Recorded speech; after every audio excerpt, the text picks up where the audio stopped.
আমরা সকল ভাই সম্মিলিতভাবে তেপান্তর হাউজিং তথাকথিত আশাদুল্লাহর নিকট থেকে একটি ফ্ল্যাট ক্রয় করি। তো আমাদেরকে 2017 সাল থেকে আমরা তার সাথে চুক্তিবদ্ধ হই। 21 সালে আমাদের পাওনা বুঝিয়ে দেওয়ার কথা।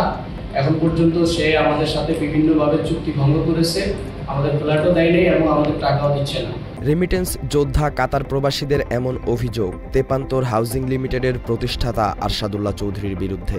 প্লট বিক্রির নামে প্রবাসীদের কাছ থেকে কোটি টাকার বেশি হাতিয়ে নিয়েছে আরশাদুল্লাহ চৌধুরী। আমি তেপান্তর গ্রুপের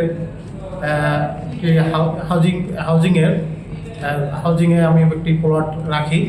সে প্লটে 5 কাঠা 14 লাখ টাকা দাম। 4 থেকে 5 লক্ষ টাকা দেওয়ার পরে তেপান্তর সিটি আর টাকা দেওয়া হয়নি, কারণ এরশাদুল্লাহ সে একজন প্রতারক, আমাদের সাথে ধোঁকাবাজি করেছে।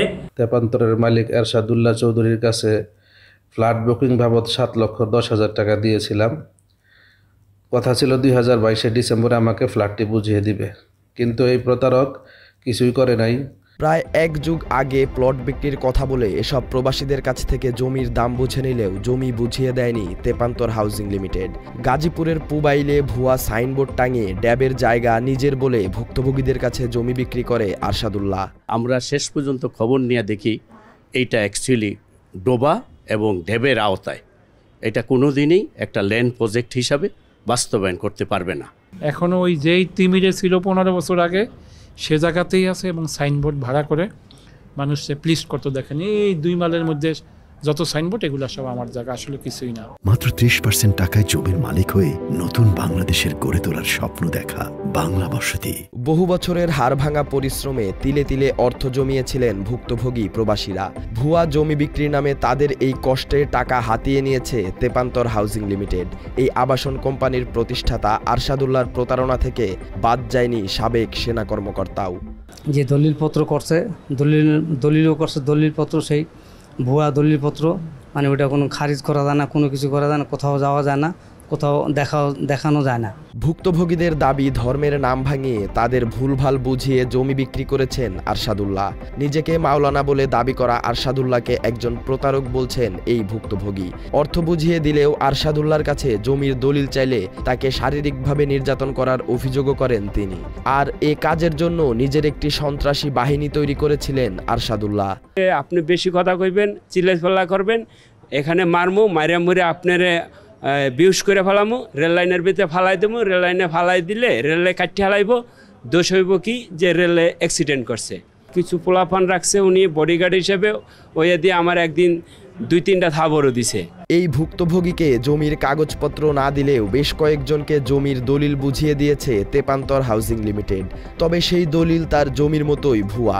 গাজীপুরের সাব রেজিস্ট্রি অফিসের সিল স্বাক্ষর নকল করে সরকারি জায়গা প্রবাসীদের কাছে বিক্রি করেছে তেপান্তর হাউজিং। এই আবাসন প্রতিষ্ঠানের মালিক আরশাদুল্লাহর কাছ থেকে বুঝে পাওয়া দলিল নিয়ে ভুক্তভোগীরা গাজীপুর সাব রেজিস্ট্রি অফিসে গেলে তাদের জানানো হয় এই দলিল ভুয়া, তাদের দলিলের কোনো ভিত্তি নেই। আমার টোটাল হইল 42 লক্ষ টাকা, মাল্টিপারপাসে হইল 15 লক্ষ, তারপরে আমার জমিনের ব্যাপার নিচে 27 লক্ষ টাকা।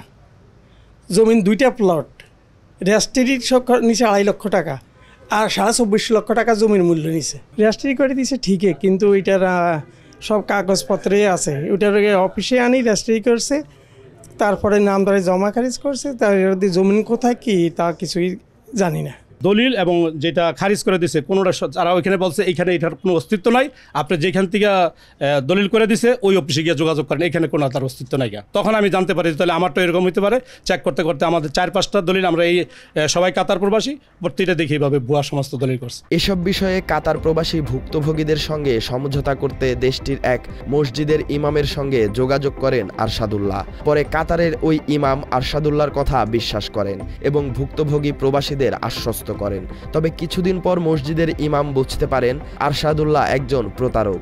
ধার্মিক সেজে ইমামের সঙ্গেও প্রতারণা করেন তিনি। কাতারের জাতীয় মসজিদের ইমাম তো উনি বলছে ভাই এই যে ইসলাম থেকে খারিজ হয়ে গেছে এইটা কিন্তু আমি উপলব্ধি করতে পারি না। কাজেই আপনার কাছ থেকে আমি দায়িত্ব নিয়েছিলাম, আমি ব্যর্থ, আমি আর পারবো না। প্রায় এক যুগ ধরে জমি বুঝে না পাওয়ায় হতাশা ব্যক্ত করেন প্রবাসী বাংলাদেশিরা। তাদের মধ্যে একজন কানাডা প্রবাসী মোহাম্মদ মনিরুল ইসলাম।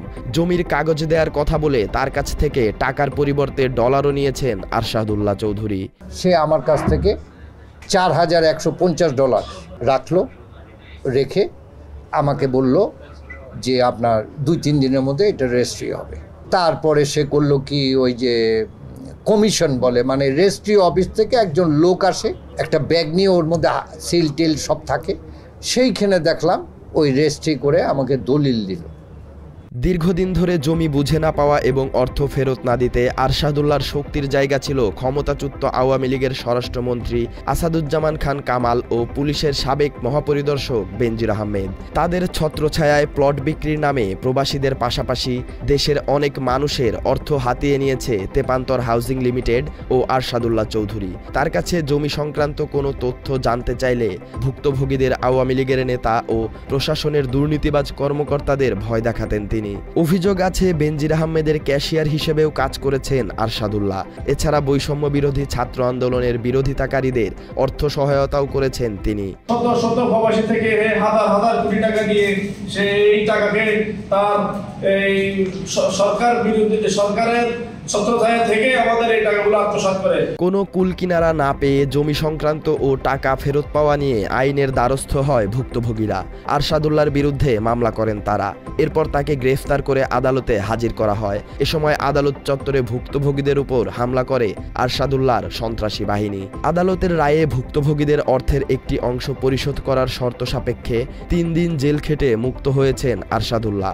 মুক্তি পেয়ে বর্তমানে বারিধারা ডিওএইচএসে নিজের অফিসের কার্যক্রম অব্যাহত রেখেছেন তিনি।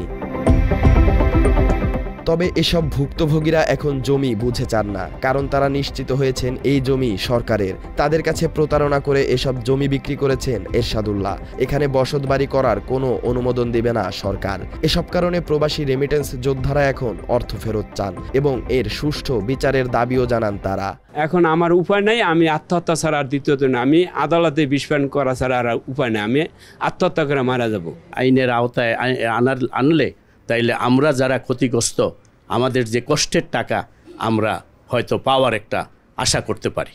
আমরা এই 30 জন প্রবাসী, কাতার প্রবাসী, যেন আমরা এই ক্ষতিগ্রস্ত যেভাবে ক্ষতিগ্রস্ত হয়েছি সেই ক্ষতিগ্রস্ত জিনিসগুলো আমরা যেন পাইতে পারি।